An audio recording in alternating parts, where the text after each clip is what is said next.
transform your workday. We're diving into Timo Kiander's brilliant guide, Work Smarter, Not Harder, and we're going to pull out the absolute best insights and turn them into a practical system you can start using, well, tomorrow. Okay, let me ask you something. You ever have one of those days, you're running around, you're exhausted, you've been busy from morning till night, but then you look back and think, what did I actually accomplish? Yeah, that gap between being busy and being truly productive, that's exactly what we're going to fix. And that right there is the whole point. The answer isn't more coffee, more hours, or just pushing yourself harder. It's about changing your strategy. It's about working with your brain, not against it. So, here's how we're going to do it. This is our roadmap. First, we'll build a solid foundation for your morning. Then, we'll get into how to master your focus. After that, we'll talk about tackling those big, intimidating tasks. We'll also cover working with other people. And finally, we'll wrap it all up into your own personal action plan.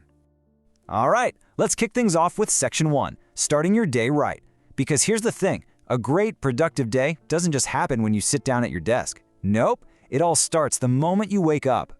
Now, if you're not a morning person, don't worry. Kiander's approach is actually super gentle. He says just start by setting your alarm 15 minutes earlier. That's it. Do that for a few days until it feels totally normal. Then, if you want, you can add another 15. The key is this time isn't for work, it's for you. Maybe you exercise, maybe you read, or maybe you just, enjoy your coffee in peace. And here is maybe the easiest productivity hack you'll ever get. A study from the University of London found that your brain's performance can jump by up to 14% just from being properly hydrated. So that first glass of water in the morning, it's literally waking up your brain. So, we're on to Section 2, master your focus.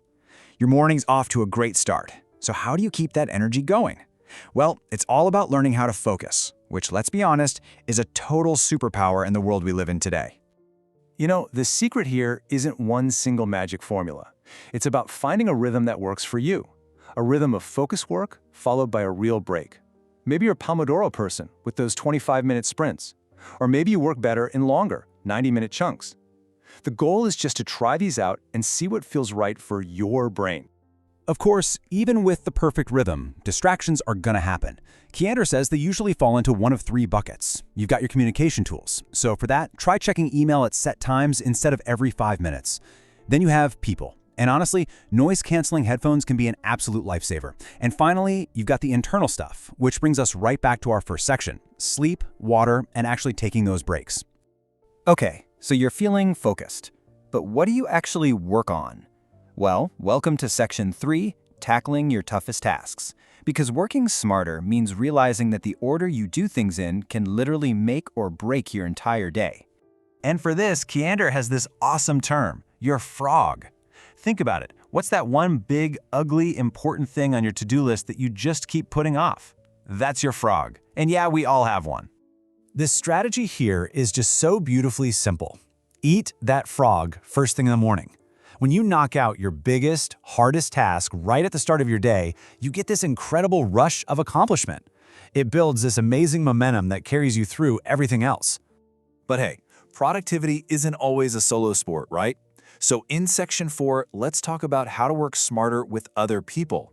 We're going to focus on 2 things that can be huge time sucks: meetings and delegation.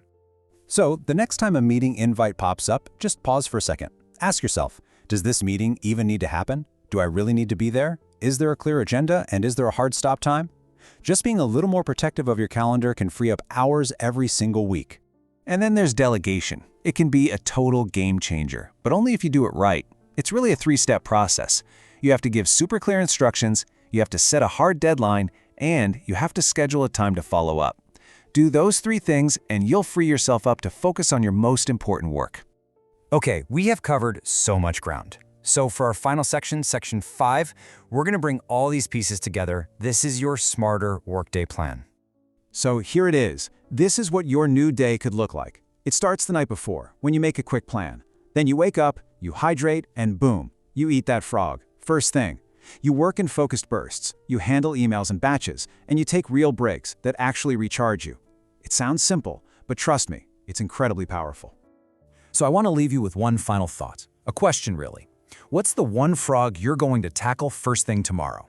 Think about it tonight, commit to it, and just see what happens. See how it completely changes the rest of your day. Please do subscribe.